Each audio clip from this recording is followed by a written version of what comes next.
Hi hello welcome to మా ఇంటి రుచులు ఓన్లీ వెజిటేరియన్. ఈరోజు ఆవకాయని ఎలా పెట్టుకుందామో ఈ వీడియోలో చూద్దాం. మా అత్తయ్య గారు చెప్పిన కొలతలతో కొంచెం ముక్కలకి ఆవు పిండి కారం అది ఎంతెంత వేసుకోవాలో ఈ వీడియోలో చూద్దాం. ముందుగా మార్కెట్ నుంచి మామిడికాయలు తెచ్చుకుని ఇలా వాటర్లో వేసేసుకుని ఒక గంట అలా ఉంచేసుకోవాలి. ఆవకాయకి మనం కొత్తపల్లి కొబ్బరి అయినా లేదంటే దేశవాళీ కాయలైనా ప్రిఫర్ చేయాలి. ఇప్పుడు ఇలా వాటర్లో నానబెట్టుకుని కాయలకి పైన ముచ్చుకుని తీసేసుకోవాలి. ఇలా పైన ముచ్చుకుని తీసుకుని శుభ్రంగా వాటర్లో బాగా కడుక్కోవాలి. పైన జిగురుగా ఉంటుంది, అదంతా శుభ్రంగా పోయేంత వరకు శుభ్రంగా కడుక్కోవాలి. ఇలాగే అన్ని కాయలకి కూడా పైన ముచ్చుకుని తీసేసుకోవాలి. కొంచెం ముక్కలకి 20 కాయలు అయితే సరిపోతాయి. కాయని సైజుని బట్టి మనం ముక్కలు దాన్ని బట్టి కాయలు తీసుకోవాలి. ఇప్పుడు ఇలా ముచ్చుకు తీసేసిన ఈ కాయల్ని ఒక పొడి క్లాత్తో శుభ్రంగా తడేమీ లేకుండా తుడుచుకోవాలి. తడి ఉంటే కనుక మనకు ఆవకాయ పాడైపోతుంది, సంవత్సరం నిలవ ఉండదు. అందుకని తడేమీ లేకుండా ఇలా శుభ్రంగా బాగా తుడుచుకుని పక్కన పెట్టుకోవాలి. ఇలా శుభ్రంగా తుడుచుకుని మామిడికాయల్ని ముక్కలు కట్ చేసుకోవాలి. ఇలా మరకత్తిపైతే ఉంటే కనుక ఇంట్లోనే ఇలా కట్ చేసేసుకోవచ్చు. మనకు బయట మార్కెట్లోనైనా కట్ చేస్తారు, కానీ మనం ఇంటికి తెచ్చుకుని కట్ చేసుకుంటే కనుక శుభ్రంగా వాష్ చేసుకుని కట్ చేసుకోవడానికి అవుతుంది. ఎవరు వీలుని బట్టి వాళ్ళు అలా కట్ చేసుకోవచ్చు. ఇప్పుడు ముందుగా ఇలా సకానికి ఈ మామిడికాయలని కట్ చేసుకుని లోపల ఉన్న జీడిని తీసేసుకోవాలి. మనం లోపల ఉన్న జీడి అలాగే చిన్న పొరలాగా ఉంటుంది, అది కూడా తీసేసుకోవాలి. శుభ్రంగా తీసేసుకోవాలి, లేదంటే ఆవకాయలోకి మనకు బాగుండదు. ఆ పొర కూడా శుభ్రంగా తీసేసుకోవాలి. ఒకవేళ చేతికి రాదు అనుకుంటే చాకుతో ఇలా గీకితే కూడా వచ్చేస్తుంది. చాక్ అయినా పర్వాలేదు, స్పూన్ అయినా పర్వాలేదు. ఇప్పుడు ఇలా శుభ్రంగా చేసుకున్న ఈ జీడి తీసేసుకునే ముక్కల్ని మనకు నచ్చిన సైజులో కట్ చేసుకోవాలి.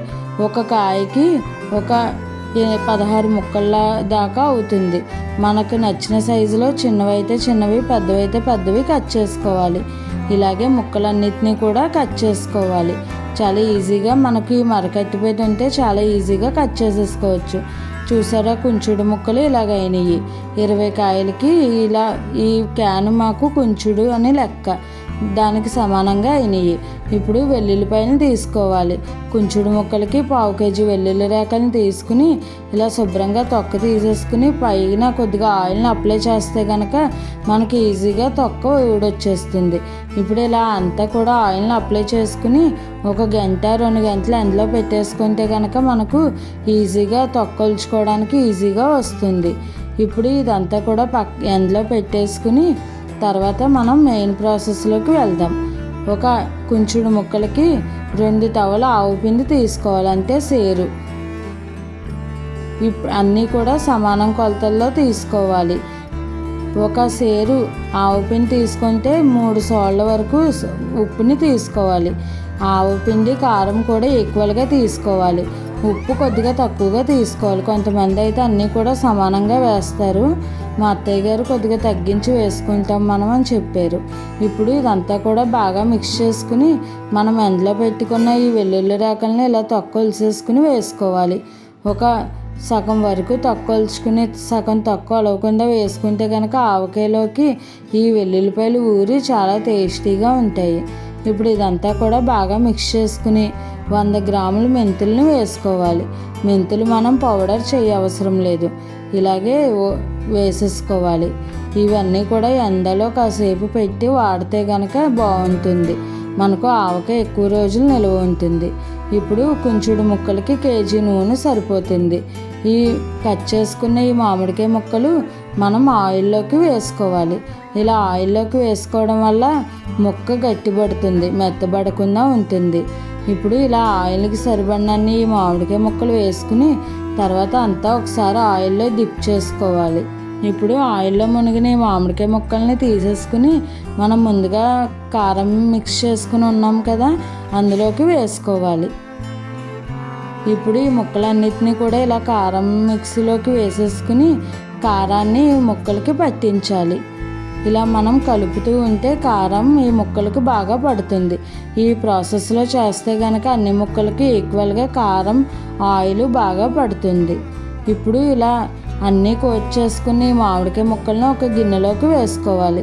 జాడీలోకైనా వేసుకోవచ్చు, లేదంటే ఇలా ఒక గిన్నెలోకి వేసుకుని 3వ రోజు కలిపినప్పుడు మనం జాడీలోకి వేసేసుకోవచ్చు. ఇప్పుడు ఇదే ప్రాసెస్లో మిగతా ముక్కలన్నిటినీ కూడా వేసుకుని మిగిలిన నూనె పైనుంచి వేసేసుకోవాలి. ఇలా ఆయిల్ బాగా వేసుకున్న తర్వాత 3 రోజులు ఈ ఆవకాయని పక్కన పెట్టుకోవాలి. 2 రోజుల నుంచి 3వ రోజు మనం కలుపుకోవాలి. ఇప్పుడు ఇదంతా పక్కన పెట్టుకుని 3 రోజులు అయిన తర్వాత మూత తీసి చూస్తే మనకు ఆయిల్ ఇలా పైకి తేలి ఉంటుంది. ఇప్పుడు ఇదంతా కూడా కింద నుంచి పైదాకా ఒకసారి మిక్స్ చేసుకోవాలి. 3వ రోజు కంపల్సరీ కలుపుకుంటేనే బాగుంటుంది. ఇప్పుడు అంతా కూడా ఇలా బాగా మిక్స్ చేసుకుని తర్వాత ఒక జాడీలోకి వేసుకుంటే సంవత్సరం పాటు నిల్వ ఉండే ఆవకాయ రెడీ అయిపోయింది.